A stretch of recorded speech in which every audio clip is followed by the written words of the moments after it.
मैं चाय पीकर फारिग हुई तो सोचने लगी कि अब क्या किया जाए। कोई काम तो नहीं है करने को, लेकिन बहुत भूख लग रही थी। सारा दिन तैयारी में ही गुजरा था।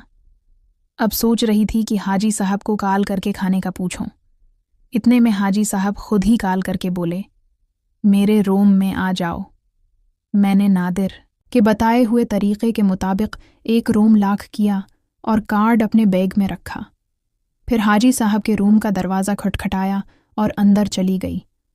वहाँ मुदहम पहले से ही मौजूद थी।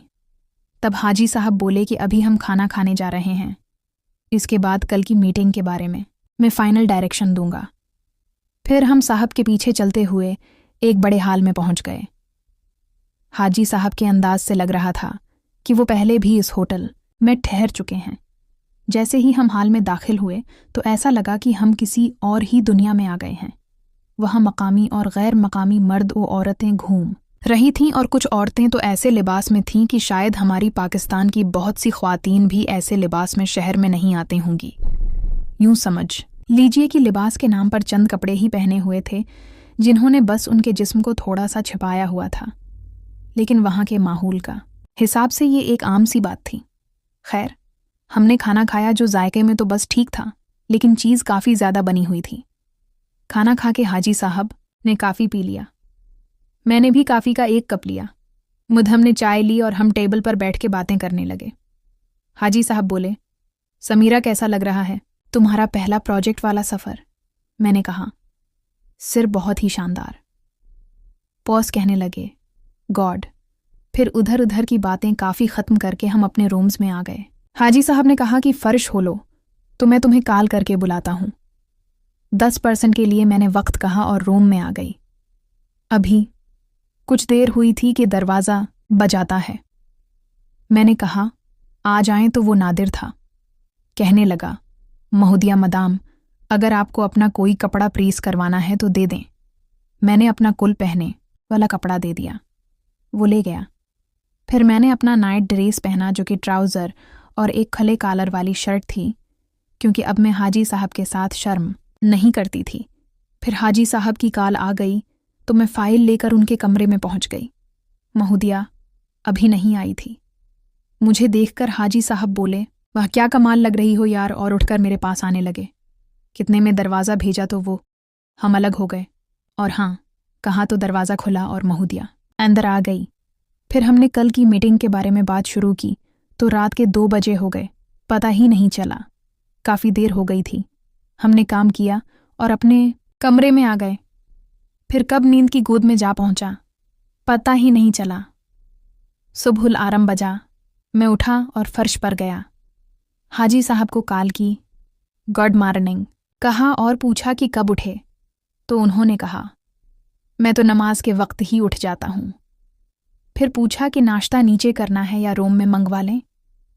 मैंने कहा कि रूम में ही मंगवा लें। आतने में नादिर की कॉल आई कि हाजी साहब कह रहे थे कि मेरे रूम में आ जाओ, नाश्ता आ रहा है। जब मैं वहाँ पहुँची तो नाश्ता लग चुका था। महोदिया भी आ चुकी थी। फिर गपशप के दौरान नाश्ता हुआ। हाजी साहब ने कहा कि नो टर्न सैफ मीटिंग है, हम लोग 12 बजे यहाँ से निकलेंगे, तुम लोग तैयारी कर लो। मैं अपने रूम में गई। इस वक्त 10 बज चुके थे। मैंने सबसे पहले वॉशरूम का रख किया, फिर हल्का सा मेकअप किया। मैं चाहती थी कि मेरा पहला तातर ज़बरदस्त हो। पार्टी में कीप नहीं था, इसलिए फ़ौरन किया। आईने में खुद का एक बार मुकम्मल जायज़ा लिया। फिर अपना सामान समेटा, बैग तैयार किया और अपना कपड़ा देखने लगी, जो कि एक जदीद फैशन के मुताबिक ब्रांडेड शर्ट थी जिसकी लंबाई घुटनों से कुछ ऊपर थी। इसके नीचे ट्राउज़र की जगह दरमियाने हिल वाले कोट शार्ट्स थे और शर्ट फिटिंग वाली थी जिसे पहनकर आस्तां चट्टानों की तरह उड़ जाते थे। कपड़े का जायज़ा लेने के बाद मैंने वक्त देखा तो 11 बज चुके थे। मैंने वहाँ रूम में ही अपने सारे कपड़े उतार लिए। फिर बॉडी स्प्रे की बोतल अपने अंदर खाली कर ली। फिर सज धज करने लगी। ज्वेलरी के नाम पर मैंने एक ब्रेसलेट गर्दन में लटकाया और कानों में एक खूबसूरत झुमका पहना। फिर परफ्यूम छिड़का और आईने में आखिरी बार देखकर मुतमईन होकर तवा लगाकर जाने लगी। 10 मिनट बाद हाजी साहब की कॉल आई और कहा कि आ जाओ। میں نے اپنا بیگ اٹھایا اور ایک نظر کمرے میں ڈالی کہ کچھ تو نہیں گیا۔ پھر کمرہ لاک کیا اور حاجی صاحب کے کمرے میں چلی گئی۔ وہ پہلے سے ہی وہاں موجود تھے۔ دونوں نے میری ڈیسک کی تعریف کی۔ اتنے میں نادر آ گیا اور اس نے ہمارا بیگ اٹھایا۔ ہم اس کے پیچھے چلتے ہوئے گراؤنڈ فلور پر پہنچ گئے۔ چیک آؤٹ کے بعد نادر نے ہماری گاڑی تک سارا سامان پہنچایا۔ حاجی صاحب نے 1000 بطور ٹھپکی سے دے اور ہم وہاں سے نکل آئے۔ ابھی میٹنگ چائے میں 2 گھنٹے تھے۔ ہمارا سفر شروع ہوا۔ کچھ دیر بعد ایک عمارت کے سامنے حاجی صاحب نے گاڑی روکی اور کہا کہ یہ مونیومنٹ ہے۔ میں نے سوچا اسلام آباد آئے ہیں، یہاں کا بھی کچھ دیکھ لیتے ہیں اور وقت بھی ہے۔ ابھی ہمارے پاس تھا تو ہم وہاں اترے۔ اندر آئے تو حیرت انگیز خوشی محسوس ہوئی۔ ایسا لگا جیسے قائد اعظم اور علامہ اقبال کے دور میں آ گئے ہیں۔ زندہ جاوید ہمارے ساتھ ہیں۔ ایک حصہ دیکھا، بہت مزہ آیا۔ وقت گزرتا ہی نہیں محسوس ہوا۔ حاجی صاحب نے واپسی کا کہا تو وقت دیکھا، 1:30 ہو چکے تھے۔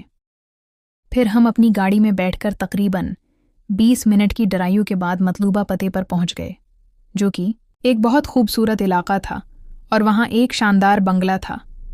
اسی بنگلے میں ان کا دفتر تھا اور ان کے ایک بندے نے ہمیں گیٹ پر خوش آمدید کہا۔ اس کہانی کا اگلا حصہ نئی آنے والی قسط میں اپلوڈ کیا جائے گا۔ اگر آپ کو ہماری معلومات پسند آئی ہو تو براہ کرم اس چینل کو سبسکرائب کر لیں اور ساتھ دیے گئے بیل آئیکن کو بھی دبائیں تاکہ ہماری نئی آنے والی قسط آپ تک آسانی سے پہنچ سکے۔